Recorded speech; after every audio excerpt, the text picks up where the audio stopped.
او دویمه خبر رسول الله کوي وهوا متبع، خلق په خواهشاتو پسې روان شو. زړه چې څه غواړي بس حق کوه. دا خبره قرآن کې شته نه، حدیثو کې شته نه، یو صحابي دا کار کړي نه. څنګه کې ته دا خبره ته ځکه کې چې ستا ځلې غواړي بس. خو دې حدیث کې عجیبه غونتي جمله رسول الله ویلې ده، هوا متبع. دا هوا پسې دسي چې دا هوا مخکې رواني او ته ورپسې ور روانې بس. هغه د ایمان دی او ته پسې ور روانې بس. ځکه اهل علم یو خبره کوي، هوا نه ده هوا. هوا څه ته وایي؟ هغه خبره چې د قرآن او حدیث نه خلافي بس. دی په یو هر کار چې ته کوې د قرآن او حدیث نه خلافي او دا د متبع دی پسې ور روانې. یو خو داسې هوایی چې انسان د هوا داسې تابعداري کوي چې د رب العالمین زما او پتا باندې څنګه تابعداري فرض ده. ځینې انسانانو هوا نه داسې رب جوړ کړی و او داسې خلکو په باره کې رب العالمین داسې وایي افرأیت من اتخذ الهه هواه. ځنې خلک داسې خلک دی په دنیا کې هوا پسې داسې رواني چې لکه ته به وایې دا یې اله دی، هر وخت کې یې ورته سجده لګولي بس. زه هسې یو مثال ویم،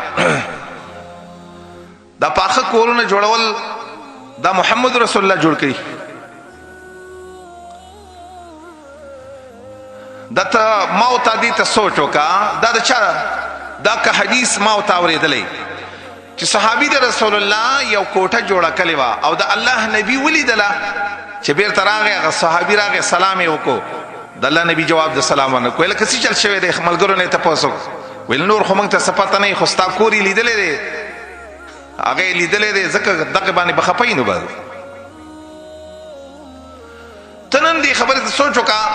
لاندې چت جوړ کا، دویم جوړ کا، دریم جوړ کا او هوا متبع بس. او ډیر خلک پکې داسې وایي دا ضرورت دی، دا والله که دا ضرورت دی، والله دا هوا د هوا ستا دپاره خو یوه کوټه پکار ده چې ستا زید نه زید دویمه ستا د میلمه پکار ده. نو دا دومره بنګلې چې تا جوړې کړي دا د څه لپاره جوړې کړي؟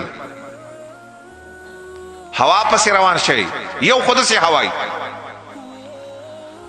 ستا اله بل څوک نشته، ستام دقه اله دی بس.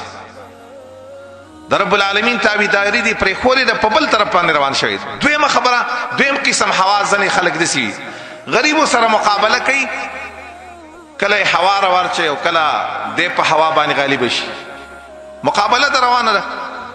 دا هم لوی جهاد دی چې الله یې چاته نصیحت. ځکه الحرب بیننا سجال، د هوا او د عقل او د دین په منځ کې دا مقابله روانه ده. محنت داسې کوه چې د هوا پسې روان نشي. کله به د خیر رواج شي کمزوری، خو بیخي ورته پرېوځه مه.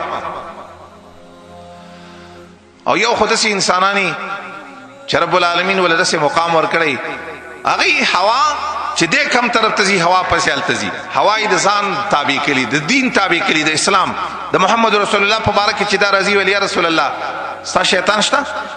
نبی صلی الله علیه وسلم ویل او. ویل ستا شیطان څنګه دی؟ ویل په اسلمه، هغه ما ته غاړه ایښودې چې زه هم چې داسې ځو، هغه وایي چې داسې ځو.